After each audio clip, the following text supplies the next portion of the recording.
List में है जो कि डेरिवेटिव्स की शीट से काफ़ी बेहतर हुआ है, वो है टाटा पावर।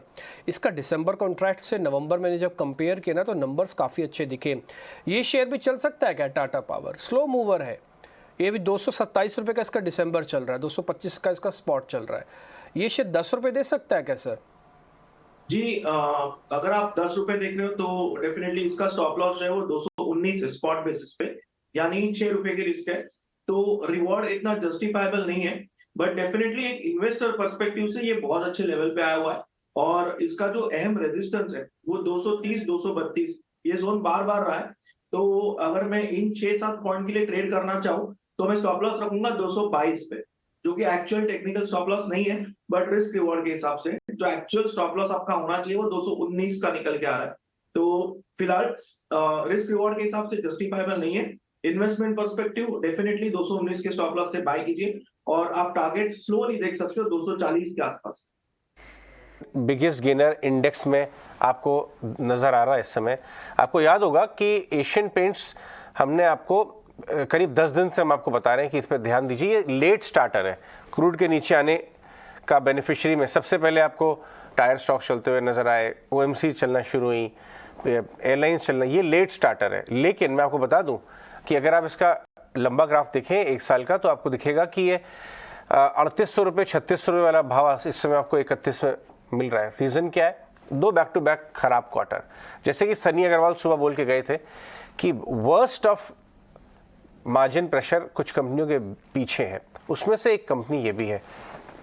और अब इन्होंने जो प्राइस हाइक्स लिए हैं वो असर दिखाना शुरू कर रहे हैं। इसको आपने रेडार पर रखिए और अपने चार्ट पे भी रखिए। प्रशांत, एशियन पेंट्स अगर मैंने लिया है लास्ट 1-2 ट्रेडिंग सेशन में, आज सुबह भी एक बार को क्रूड का चाल देख के, तो क्या भाव मुझे लगता है कि इसमें आ सकता है इस सीरीज में?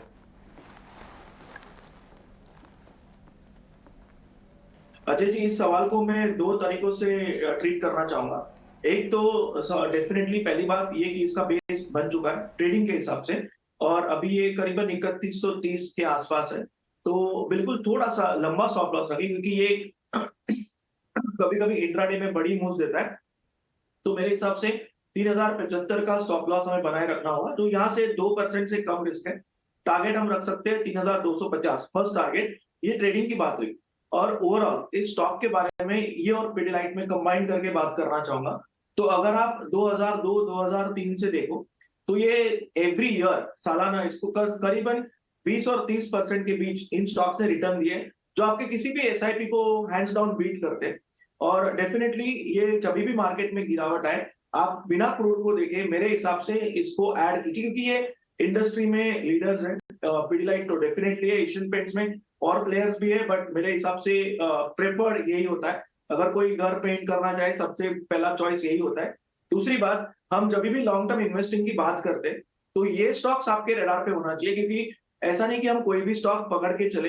अगर हम 2008 टाटा स्टील की बात करें, वहां अगर आपने 1 लाख इन्वेस्ट किए होते तो आज उसकी कीमत 1 लाख होती, यानी 14 सालों बाद। बट अगर आप यहाँ पे करते तो आपको डेफिनेटली एक 20 से 25% का एवरेज रिटर्न सालाना मिला होता। तो ये इन्वेस्टर्स फेवरेट होना चाहिए। ट्रेडिंग के हिसाब से ऑलरेडी मैंने आपको बता दिया 3075 का स्टॉप लॉस और 3250 तक का टारगेट आप देख सकते। ठीक है, तो एशियन पेंट्स पे आपको रिकमेंडेशन बाय के लगे ठप्पे और आप 3200 प्लस तक के टारगेट्स उसमें देख पाएंगे।